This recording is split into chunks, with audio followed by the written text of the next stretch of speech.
Hey friends, welcome back to another episode of Saturday Morning Collectibles. Today's toy unboxing comes from the 2022 NECA TMNT cartoon San Diego Comic-Con exclusive.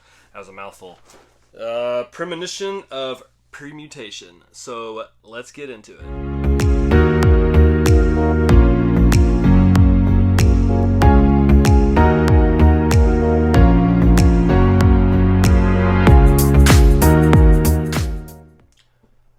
As per the usual, I want to review the box art itself because NECA oftentimes will put secrets and clues as to what they're going to be developing in the future in the box art. And there's definitely some good Easter eggs on this one. So first off, this is very similar to the shape and type of box that the four turtles in disguise come in. So you get the Velcro at the top and that opens up on the flap. I'm not going to do it because I'll knock my camera over and there's limited space where I'm at. But beautiful artwork here on the front. You got Hamato Yoshi here in human form, Baxter Stockman in human form, Bebop and Rocksteady in human form. On the back is where we get our first glance of a future Easter egg, or quite a few Easter eggs. So we already know from San Diego Comic-Con that we're getting the sewer layers, so the couch that we see here, we're getting Hamato Yoshi, the background, the portal, we know we're getting. This, I want to call out. It's easy to miss because it's very small picture. If you blink, you'll miss it. But these are actually neutrinos from Dimension X, and they're, from what I could read, they're the leaders of the Dimension X. So their names are Zenter and Gisla, and they first appeared in the episode Four Turtles and a Baby. So I think that's pretty cool, and because they're here, I'm willing to guess that in the future we'll see those guys come up. But this is where most of the Easter eggs come in. There's quite a few here. So I have my phone out with some notes because I knew that I'd forget some. So this is a Krang, not to be confused with the Krang that we're all familiar with. There's multiple Krangs from Dimension X. This is one of them, and I'm going to put a picture up with multiple ones where they're looking at this red ruby. So we might get some additional Krangs here, who knows. This is one of the only ones I couldn't figure out, this shadow, by the way. So if someone was able to pick out who that was, please let me know. So this is Tempestra. She first appeared in Leonardo vs. Tempestra. I believe she was a video game character who came to real life to battle Leonardo, and she ended up being one of the rogues. This is Ray. Again, not to be confused with Ray from the Archie comics that we have the classic figure from.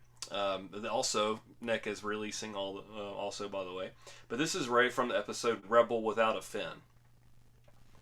And then the last one, I believe, again, this is hard to see, but I believe this is Brick Bradley. We know him as Bugman from the episode Michelangelo Meets Bugman. And it's hard to tell on the camera, but in the silhouette you can see some wings that look like an insect wings. And from what I could tell, I mean, we definitely have already got most of the characters with wings that I can think of. So I'm not sure who else that could be, and I'm 100% they've confirmed him. They've already got a sculpt that they showed at San Diego Comic-Con. It looks awesome. Can't wait to get it. I'm interrupting this clip because I'm excited to tell you about a new partnership I've made with Entertainment Earth.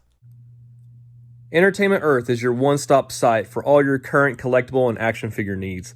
They have everything from Teenage Mutant Ninja Turtles to He-Man to Star Wars to Marvel Legends to Funko Pops and many, many more.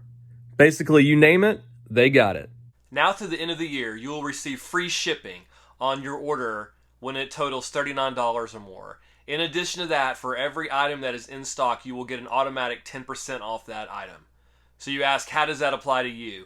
All you have to do is click on the link that will be in the description. As soon as you do that, all that will be automatically applied to your order. Alright, now that we've taken a look at what we can expect in the future, let's take a look at what we have present day. And there's a lot to go over here with this set. As John Hammond says in one of my favorite movies of all time, they spared no expense.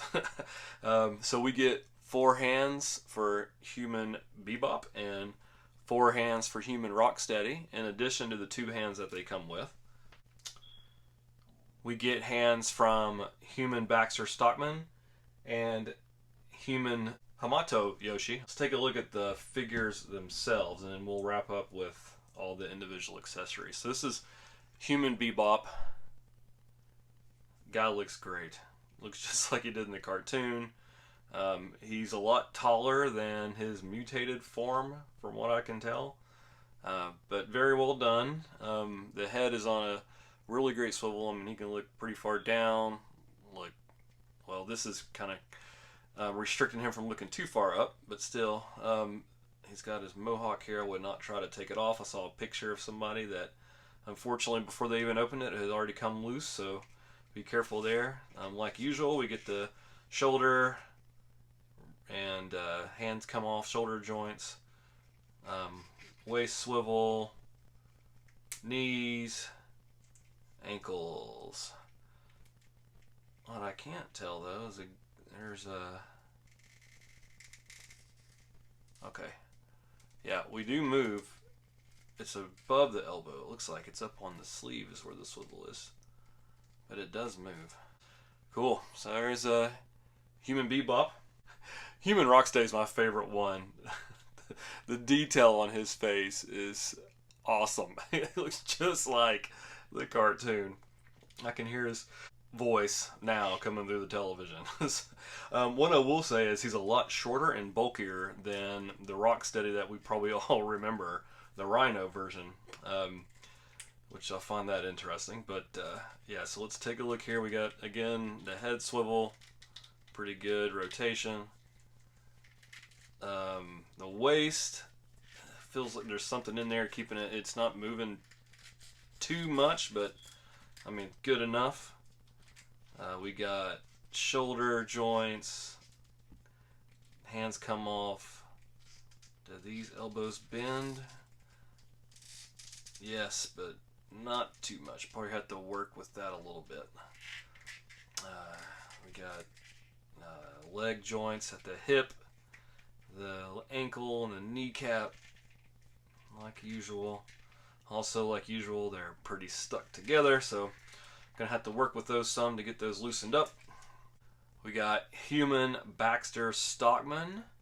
It's one of my favorite ones. Baxter Stockman was one of my favorite villains growing up as a child, and we never got human version until right now. So again, looks great. Be careful on the glasses. They fit in. There's a little hole on the side where they fit in, because mine, can you see that? Right there. Mine came loose. Not a big deal because it goes right back in, but just be careful.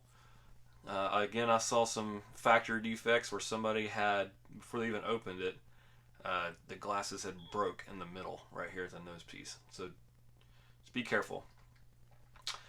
Okay, let's look at the head. Yeah, nice swivel action there. Same with the elbows, the shoulders. Oh, all right, got that fixed. Probably used a little bit too much force there in the beginning, but nothing broke. It was meant to come off if you want to take it off, but it's fine now. So you always gotta be careful with these things. They're not cheap. You don't want to break them. What I will say here too on the coat, the material the coat's made with is really good.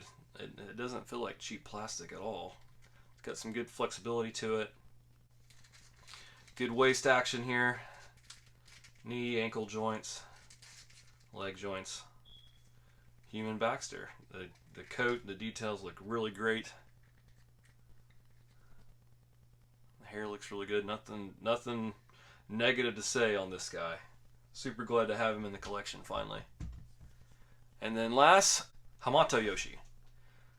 I'll be honest with you, he's still cool, don't get me wrong, but he's probably my least favorite of this bunch. There's not much to it, but nor was there in the cartoon.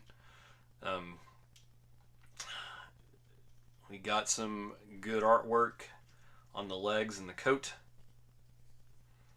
Yeah, nothing really negative to say about it. It's just, to me, it's kind of dull. I mean, there's not much they could have done. It came straight from the cartoon anyway, so they did with what they could work with, but it still looks, I mean, it looks like it jumped from the cartoon. But no issues with it. I mean, everything looks good. We got the same joints as always. Because the pants are a little bulky, the kneecap joints are going to be bulkier too. Alright, for the accessories for human Bebop and Rocksteady, we have a jukebox, 2 spray paint cans, a bat, a club, a crowbar, and a chain. For Master Splinter, Hamato Yoshi, we get his staff.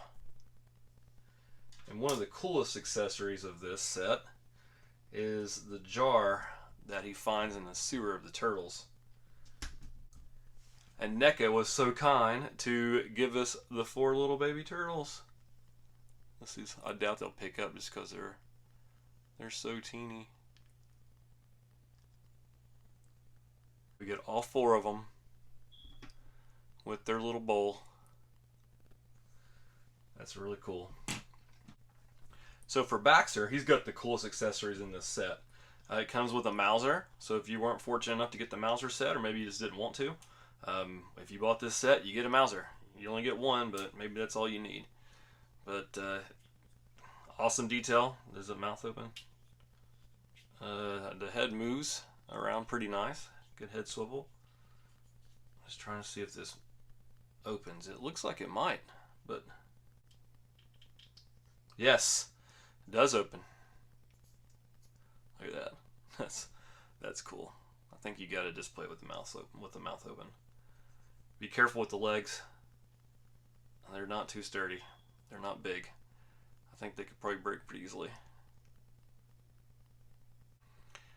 We get from the episode The Incredible Shrinking Turtles, we get the net that Baxter used to catch the turtles in, and the netting is made with really good material too. It's not hard plastic. I mean, you can squeeze it, as you can see. It's really cool.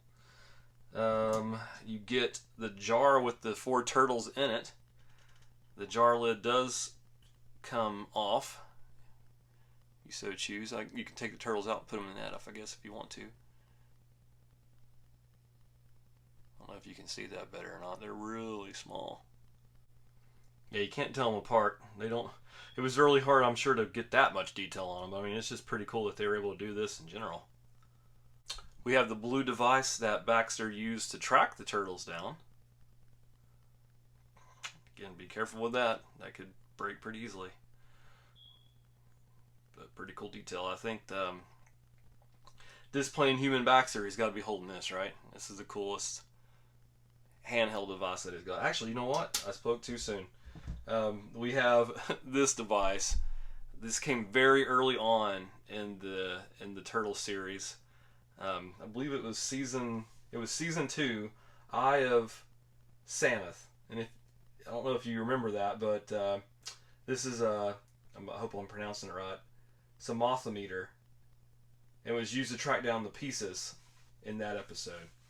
I believe there were 4 pieces spread across New York City, and Baxter was sent on a mission to find them all, and he used this to try to track them down. So I actually think I would display Baxter using this device. Thanks for hanging with me for that toy unboxing. I know it was pretty long, but there was a lot to review in this one. NECA, they never cease to amaze me on everything they pack into an exclusive like San Diego Comic-Con. And also, I mean, we never have had those figures before, so it was just a dream come true as a fan to be able to finally get these figures, especially liking these guys for 30 plus years now. So glad to finally have them in toy form in my collection. But if you enjoy the content, please make sure to like, comment, and most importantly, subscribe. And remember too, if you ever need any new toys or anything, please check out Entertainment Earth, specifically the link that I'm going to leave in the description. And that helps me out, and you also get a pretty cool discount with that. Alright, we'll talk to you next time. Bye.